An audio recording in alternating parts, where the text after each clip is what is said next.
ইনশাআল্লাহ। স্যারকে আমি বলেছিলাম আপনি ইয়া আইয়ুহান নাস বলার পরে কি বুঝলেন? উনি বলছে মানব মণ্ডলী ডাক দেওয়ার পরে আল্লাহ বললেন দরিবা মাসালুন ফাসতামিউলা। একটা উদাহরণ দেই তোমাদের সামনে, খুব ভালোভাবে উদাহরণটা শ্রবণ করো। বলেন তো উদাহরণ দিচ্ছেন কে? আরো জোরে বলেন। আমির হামজা উদাহরণ দিলে আপনার শোনা লাগতো না, সরাসরি উদাহরণ দিচ্ছে আল্লাহ নিজে। কে উদাহরণ দিয়েছেন?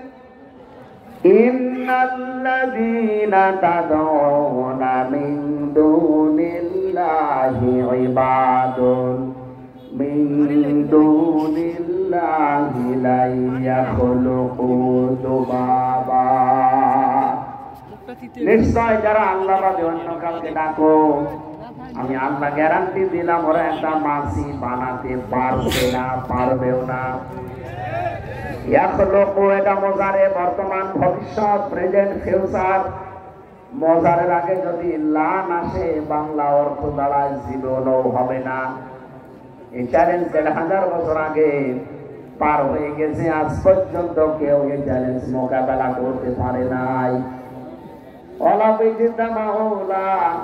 যদি তাদের সব দেবতা এক জায়গায় হয়েও চেষ্টা করে তাও মাছি বানানো সম্ভব।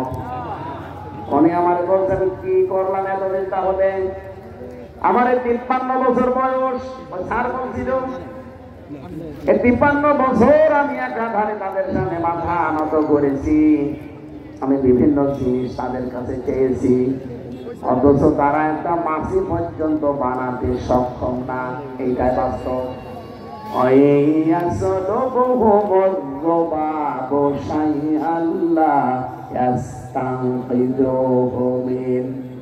এমনকি মাছি যদি তাদের কাছ থেকে কত কিছু ছিনিয়ে নেয় সেটা আটকাতেও পারে না।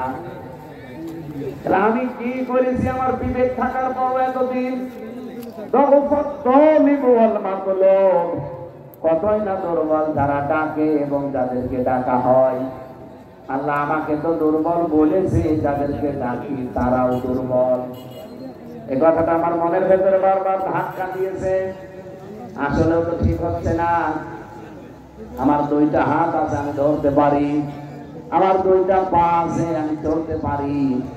অথচ যাদের সামনে আমি মাথা নত করি তার 8টা 10টা করে হাত, তার 2টা করে পা, তারপরও সে দাঁড়াতে পারে না। বাঁশ দেওয়া লাগে, বাঁশ দেওয়া লাগে না?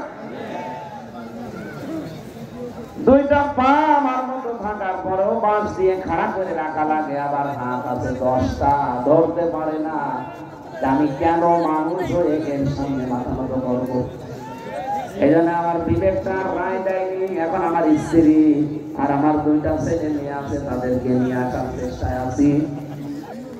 স্ত্রী আমাকে জানিয়েছে আমার কানে লাগবে,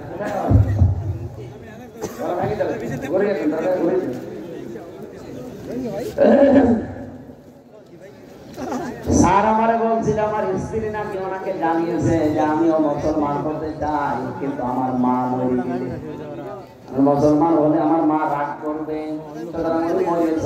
আপনি হয়েছেন থাকেন, আমিও আসছি। আমি এখান থেকে যেটা বলতে চাই, অন্য ধর্মের যারা এসেছেন শুনতে পাচ্ছেন বা শুনতে পাবেন ভিডিওর মাধ্যমে, আপনাদেরকে আমি কোরআন শরীফ পড়ে মুসলমান হতে বলছি না, শুরু করে দেখেন। বিবেক যদি হালকাও কাজে লাগে, ইসলাম ছাড়া অন্য ধর্মে আপনি থাকতেই পারবেন না। এই জন্য আজকের আলোচনা দল মত সব মানুষের জন্য, যে আল্লাহ আমাদেরকে এখানে নিয়ে এসেছেন।